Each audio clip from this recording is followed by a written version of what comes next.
Hello and welcome to Scottish Independence Podcasts. Fiona here. And today I am out in the village of Roslin because today is the 24th of February, which is the anniversary of the Battle of Roslin, which took place here in 1303. This is an annual rally organised by the group The Scottish Resistance, and James Scott there with the microphone is going to help us learn our own history and appreciate it in the landscape in which it took place. So I hope you enjoy this. I'll put lots of links in the notes below for further information. This music you can hear playing is a band called North Sea Gas, and it's their song Fields of Roslin, and I'll put the link to that as well because it's a really nice performance. Now with some audience participation, over to James. 3 times they fought, 3 times they won, thrice claimed the day at Roslin, Roslin, Roslin, thrice claimed the day at Roslin. So charge your glass, let your voices sing, thrice claimed the day at Roslin.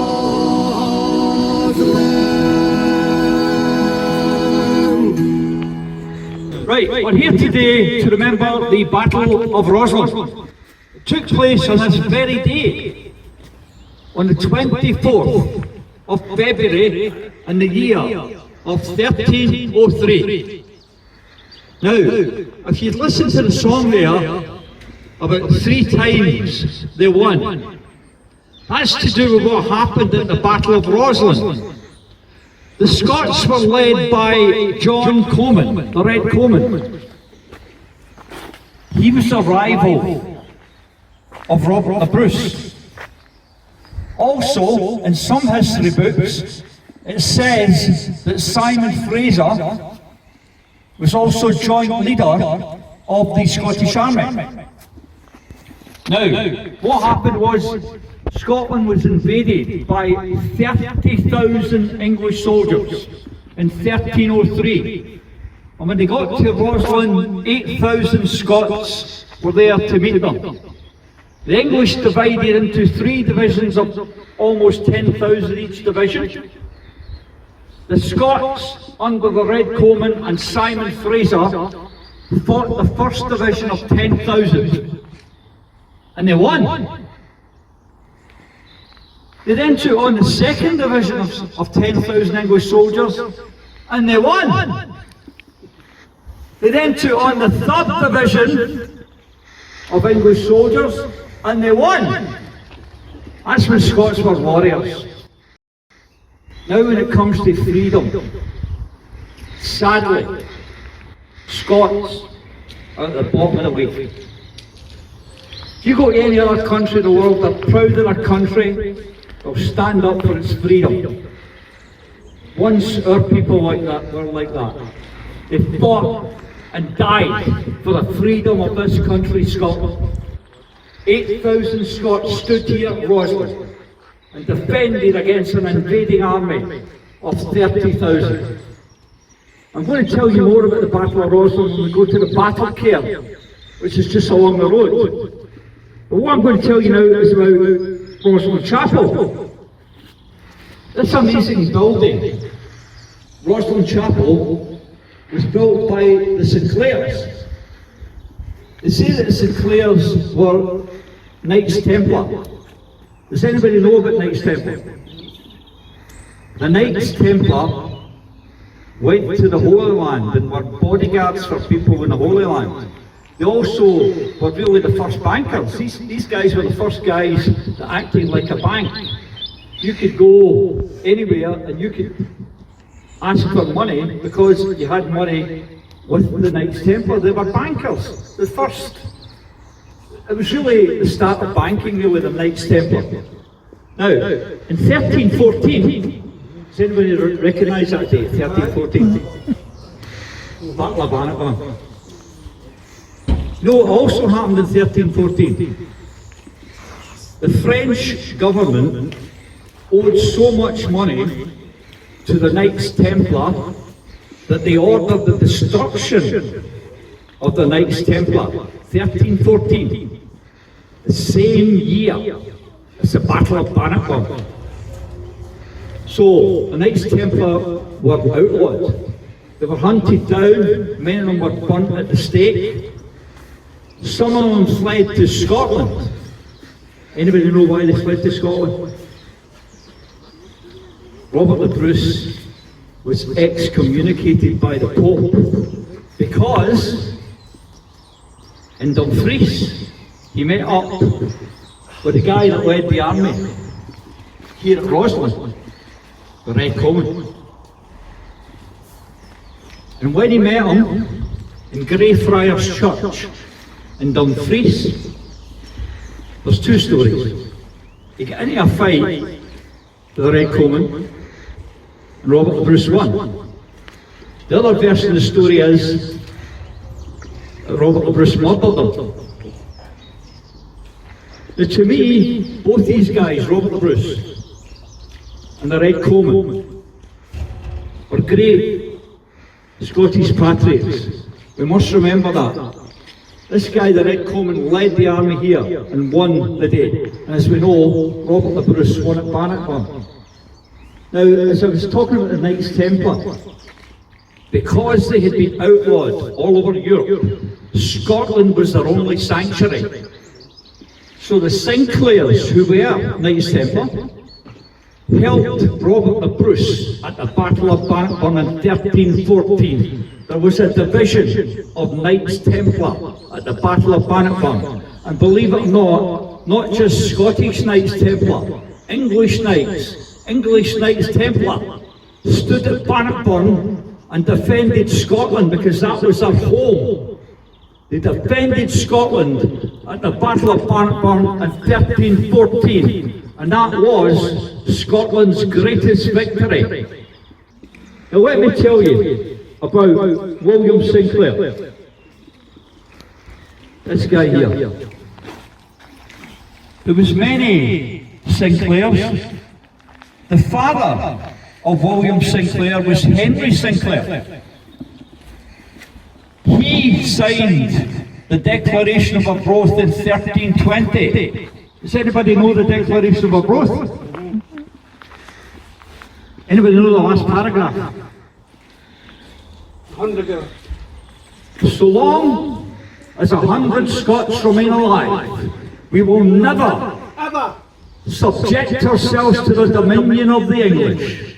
It is not for glory, it is not for riches, neither is it honour, but it is liberty alone that we fight and contend, for which no honest man will lose but with his life. That's the Declaration of Arbroath. Robert the Bruce was Scotland's greatest hero.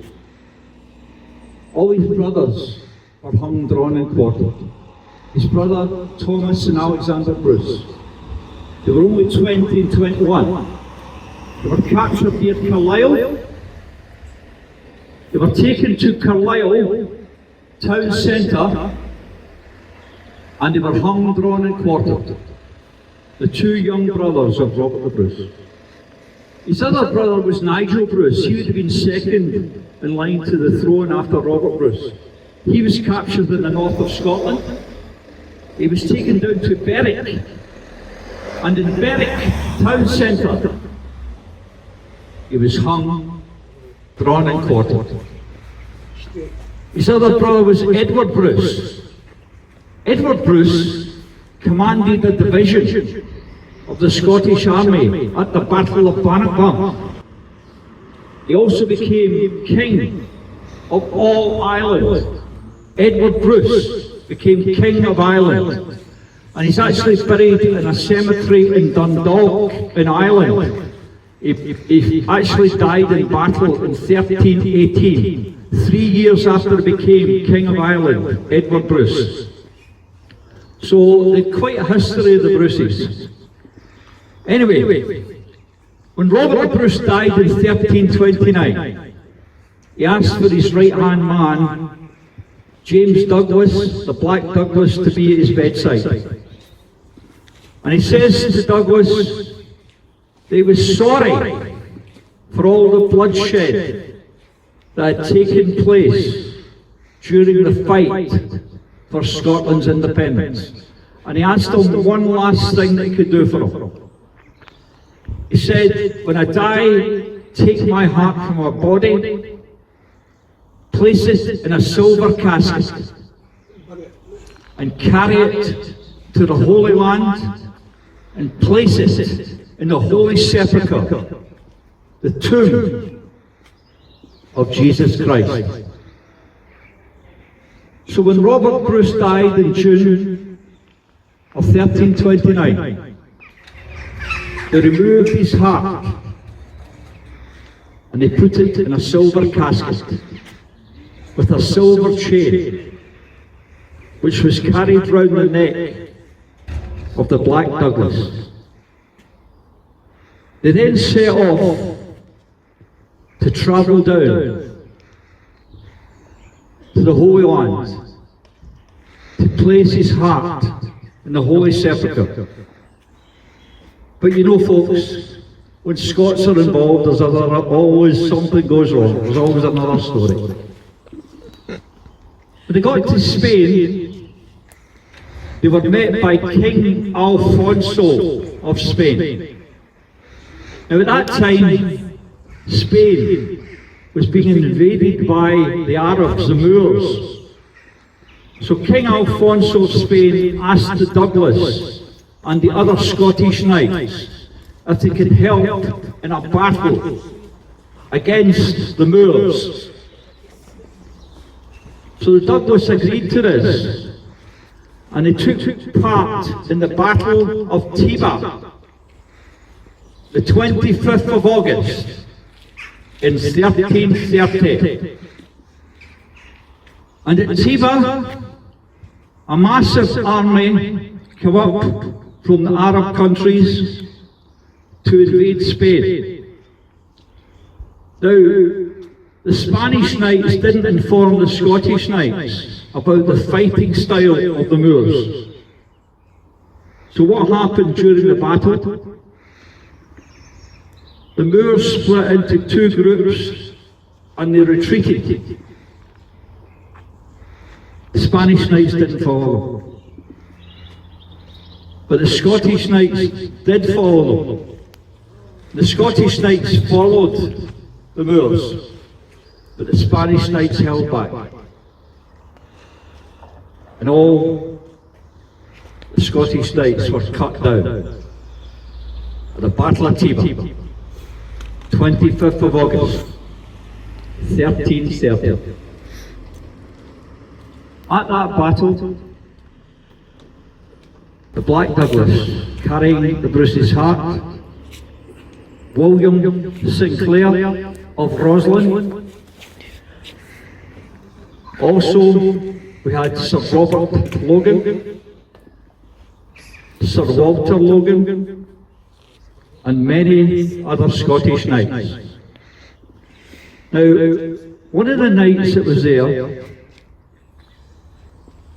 was a guy called William Keith, and he broke his arm the day before the battle.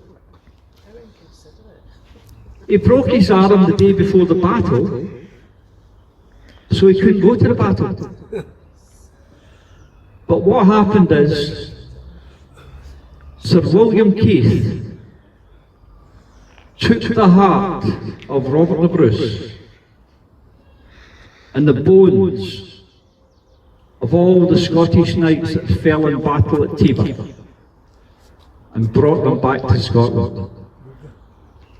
In these days, folks, if you had to do a long journey from a hot country with a body, you couldn't do it. What they had to do was they used to boil the bodies in boiling vinegar so that the flesh fell from the body. So they just brought back the bones. They just brought back the bones. So they brought the bones of all these great knights that fell at the Battle of Tiba, 25th August in 1330. And they brought back the Bruce's heart, and Robert the Bruce's heart was buried under the high altar in Melrose Abbey. The bones of the Douglas the Black Douglas, were actually buried in a church in Douglas, in Lanarkshire. Now see, this guy here, William Sinclair, his bones were brought back to Roslin, and they're actually buried in Roslin Chapel. If you go into Roslin Chapel, and you go in the entrance, and you go to the far right hand side, there's a very small tomb to William Sinclair. And the reason it's a small tomb, as I mentioned, it's just his bones. It's the bones of this great Scottish patriot. You know the amazing thing about the Battle of Tiba, folks? Every year, all the people in the town of Tiba in Spain come out to remember Earl Douglas, the great Scottish warrior. And there is a monument in Tiba to remember the Black Douglas and all these great Scottish knights that fell in battle. Isn't it amazing, folks, that people in another country remember our heroes more than we do? It is shocking. It is shocking. We have got to educate the Scottish people in their history. There was a great philosopher called Socrates. And Socrates says, know thyself. Know thyself. And we, the Scots, must know ourselves as people. We must learn our history. I try my best, folks, to get the history of our country out to the people. Only when we learn our history will we once again take our place as a nation. We're going to move on in a wee while up to the battle cairn where the battle took place, and I'll tell you a wee bit more there. Thank you for listening, folks. Thank you very much. Yeah, we're 9 miles away from Edinburgh, 1.25 from Dalston Glen. Roslin Chapel Way.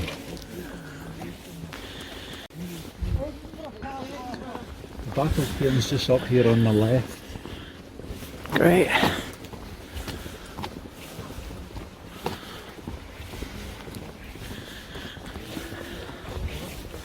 There's nothing like seeing the actual location in front of you where something's it happening. makes a lot of difference. Yeah. I was up in Glencoe a few weeks ago to remember the massacre of Glencoe, and there's an atmosphere there that's Very much so. I found a really interesting map on datahistoricscotland.gov.uk, which has lots of details of the battle, and I'll put the link in the notes. Where it's talking about place names in the area connected to the battle, you can see them on this map. Finds of human bones in Shinbane's fields. Fighting is also associated with the Huon Bog and the Kilburn, which is said to have run red with blood for 3 days following the battle. Tradition has it that Mound Marl, or Mount Marl, today the site of the Animal Research Centre, is said to have acquired its name late in the battle as the English forces began to waver. At this point, one of the leaders, Marl, was advised by a retainer to flee, crying, "Mount Marl and ride." Fascinating. And I'll put the link to that map in the notes if anybody wants to. There's a lot of detail in the document. All right.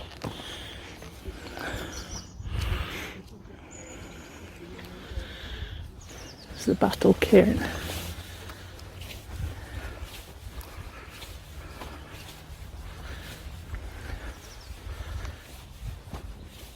We're here at the Battle Cairn, the Battle of Roslin, 24th of February, 1303. What date is it today? Oh, it's the 24th of February! 24th of February, 1303. Was it a Saturday then as well? Who knows? But isn't it incredible? We're right here on the exact anniversary of the Battle of Roslin, which took place 24th February 1303, when Scotland was invaded by 30,000 English soldiers. And as I explained when we were down at the Roslin Chapel, the Scots had a great victory there. The man that led the Scots was John Badenoch, who was known as the Red Comyn. And the Red Comyn was a great Scottish patriot. He met up with Robert the Bruce at Greyfriars Church in Dumfries, and a fight took place, and the Red Comyn was killed.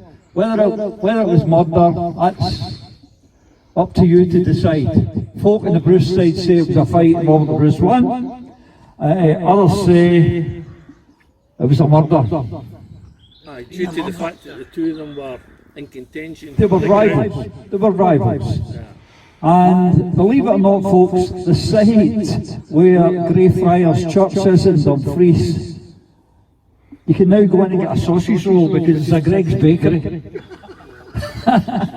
It's a Greg's Bakery. And on the wall of this Greg's Bakery in Dumfries, there's a wee plaque to commemorate that the Red Comyn was killed by Robert the Bruce.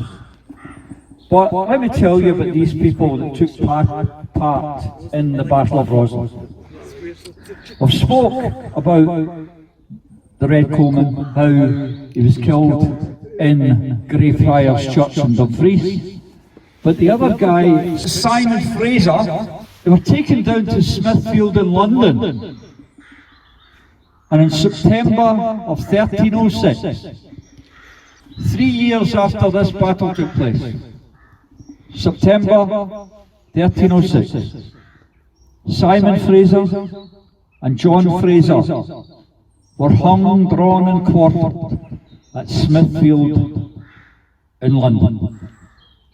Also, William Wallace took part in this battle. He was no longer the leader of the Scottish army because he'd lost the leadership after the Battle of Falkirk, when the Scots were decimated. Wallace took part in the battle under the command of the Red Comyn and Simon Fraser. And as we know, William Wallace was hung, drawn and quartered at Smithfield in London on the 23rd of August 1305. And every year, the Scottish resistance go down to Smithfield in London. There is a plaque on the wall of St. Bartholomew's Hospital. And on the plaque it says, "To the immortal memory of Sir William Wallace, who was killed near this spot." The reason it says near this spot is that is not where he was executed. We actually did some research and found in the Guildhall in London that keeps all historical records. We found that the location was number 14 Smithfield, just across the road. It's now a Masonic hall called Haberdashers' Hall. And if you go over to this place, you see in big writing, big black letters, Haberdashers' Hall, and you will see all these iron railings. And you can look through the railings to the back, where the gallows were, where they murdered William Wallace, where they murdered Simon Fraser, where they murdered his brother John Fraser, where they were all hung, drawn and quartered, and many other Scottish patriots as well, by the way.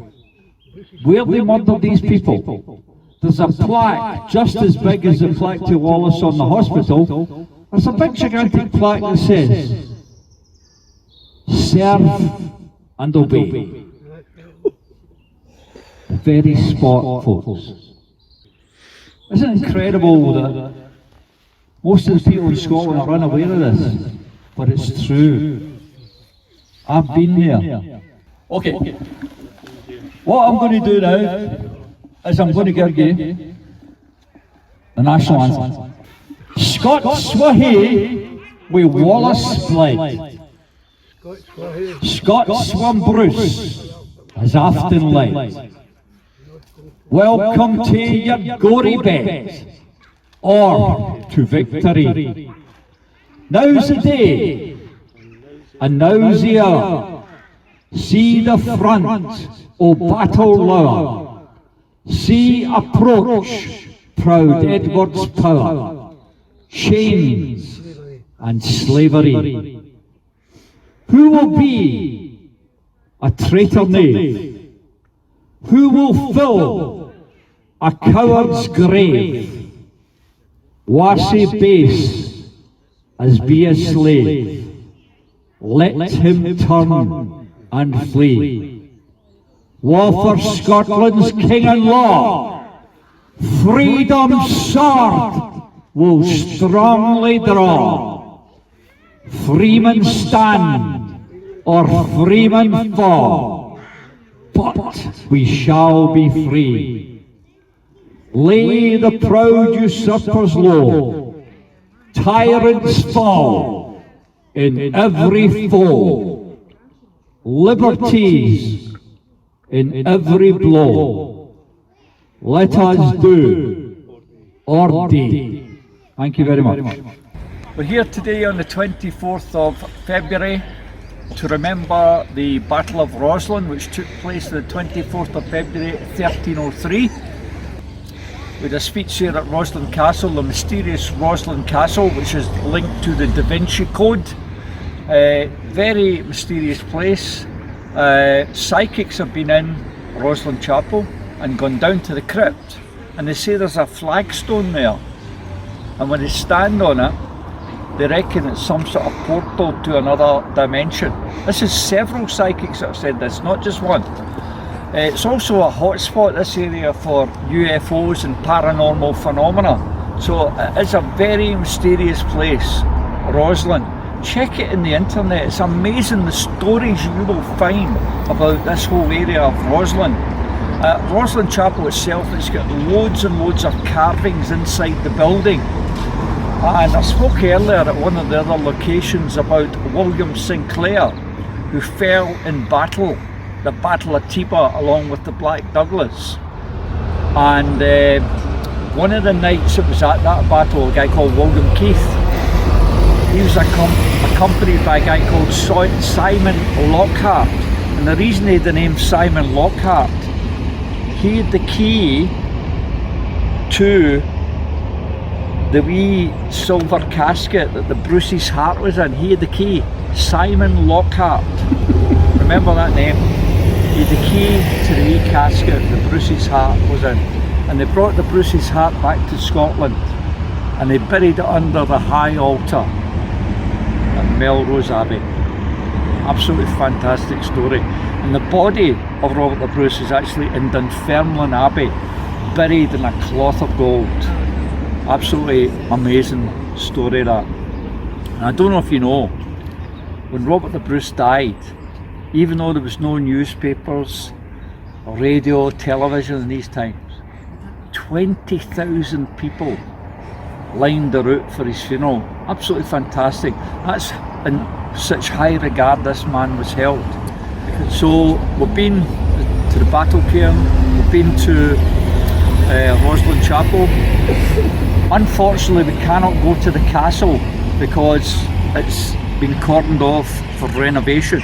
I thought it'd been cleared by now because it was the same last year, but all the other years we've went to this event, it's always been open. And Roslin Castle is a partial ruin. It's a ruin because during the English Civil War, even though the Scots were involved, it's still called English Civil War. Just another one of these stupid things in history. In 1650, the castle was attacked by General Monk, who was a general of Cromwell's army in Scotland. And they bombarded that castle with cannon fire, and that's why most of that castle has been blown away. If you ever get a chance to go up to Roslin Castle, you will see it would have been an amazing castle in its time. And if you can go up to the spot where Tom Hanks stood during the filming of the Da Vinci Code, and when you go over to the wall, by the way, Roslin Castle is one of the highest castles in Scotland, and you look right down into the valley. It's absolutely amazing view you've got there. So thank you anyway for listening, folks. We'll be back again next year to remember the patriots that fought for Scotland's freedom. 8,000 Scots defended Scotland against 30,000 invaders from England. So thank you for listening. There are so many stories about Roslin Chapel in particular, and it does have an atmosphere, this place. It does feel slightly special. Here's just a tiny, spooky little thing that happened while we were filming this. They say that the spirit of the departed can sometimes visit in the form of a bird or a butterfly or something. Well, just as James was introducing the Red Comyn... You want to have the Red Comyn? Yeah. The man that led the army? Yeah. Allegedly. There's a wee robe. What a good artist, by the way. So what a good artist. It went from there, up there, and then it's over here. It's very interested. Yeah. Looking at his feathers. Maybe that's what it is. Red Robin or Red Comyn? I'll leave it to you to decide. 3 times they fought, 3 times they won. Thrice claimed the day at Roslin, Roslin, Roslin. Thrice claimed the day at Roslin. So charge your glass, let your voices sing. Thrice claimed